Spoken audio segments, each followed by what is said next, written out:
Imagine this. You're sitting next to your mom's hospital bed in the ICU, machines beeping, holding her hand while she fights for every breath, and your phone rings. It's your boss.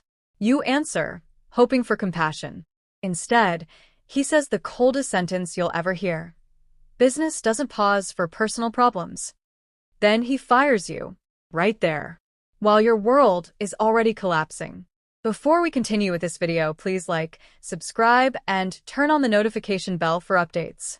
My name is Alex Thompson. That call from Mr. Richard Harlan didn't just end my job, it lit a fire inside me. 8 months later, one single press release sent him into full panic mode, because he finally learned I had built something he could never control or replace. And trust me, the revenge was silent, surgical, and absolutely devastating. It started on the worst day of my life. Mom, Elena, had been rushed to the ICU the night before. Stage 3 cancer, sudden and brutal. I was by her side, barely sleeping, when my phone lit up.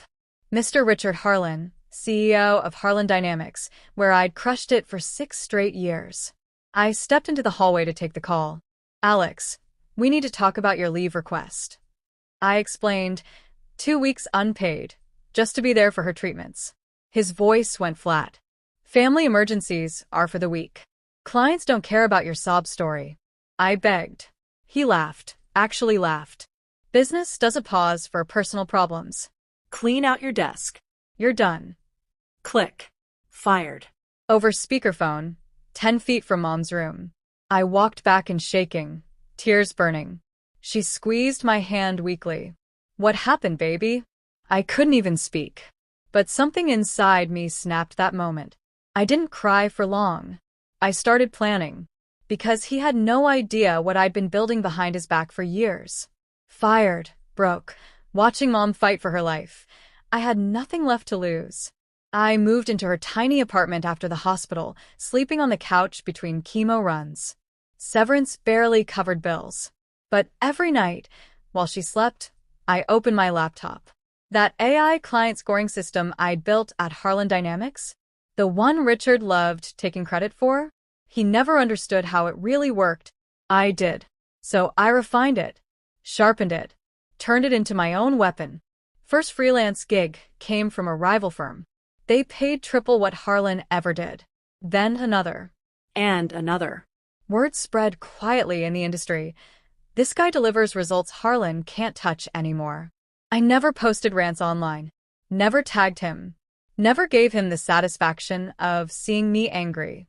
Mom started smiling again on good days. "You're building something big, aren't you?" she whispered. I just nodded. For us. Revenue climbed. Clients switched. And I stayed completely silent. Until 8 months later, Harlan's company hit a wall only one person could fix. One press release changed everything. I'd just signed my biggest client yet, a direct competitor to Harlan Dynamics. We dropped the announcement. Revolutionary AI client acquisition system launches, developed and patented by Alex Thompson, former lead architect at Harlan Dynamics. Within hours, the industry lit up. Harlan's board saw the numbers first, their pipeline drying up, clients quietly switching, revenue projections cratering. The system they'd bragged about for years? It was mine. Always had been. His first email came that afternoon. Casual. "Alex, let's talk. Coffee." I ignored it. Then the calls. Voicemails piling up. "We miss your talent." Then, "Name your salary. We'll make it right." The man who'd fired me from a hospital hallway was now sweating bullets, begging the guy he'd called dead weight. Have you ever watched someone who hurt you realize they need you more than you ever needed them? I let it simmer. Stayed silent a little longer. But the real kicker? He still didn't know the full damage I'd done. When he showed up at my door unannounced, I almost laughed. Richard Harlan, tailored suit wrinkled, eyes desperate, stood on my porch like a man who'd lost everything. "Alex, please. Double your old salary. Equity. Whatever it takes. The board is panicking. We're bleeding clients." I leaned against the frame, calm. "You said business doesn't pause for personal problems. Remember?" His face flushed. He stammered excuses. I cut him off. The AI you loved bragging about? I patented it. Under my name. Every major client you're losing? They're signing with me now. That $5 million contract that just walked? Mine. He begged. Actually begged.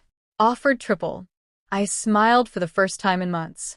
From the living room, Mom, stronger now, cancer in retreat, watched quietly, a small proud smile on her face. I looked Richard dead in the eyes. Karma doesn't pause either. He left with nothing. Head down. Defeated. And that's when I knew I didn't just survive. I won. From that ICU hallway betrayal to watching Richard Harlan walk away broken. That's what happens when you underestimate someone fighting for their family. Remember his exact words? Business doesn't pause for personal problems. Well, it paused for him. Permanently. His empire cracked because he never saw the real asset walking out the door that day. Mom's in remission now. We laugh about it sometimes. She says, "You turned pain into power, baby." And that's the lesson carved into me forever. Never let anyone convince you your life, your family, your heartbreak doesn't matter. Build in silence. Protect what's yours. Strike when they least expect it. If you've ever been crushed at work and came back stronger, drop your story in the comments. Hit like if karma finally showed up.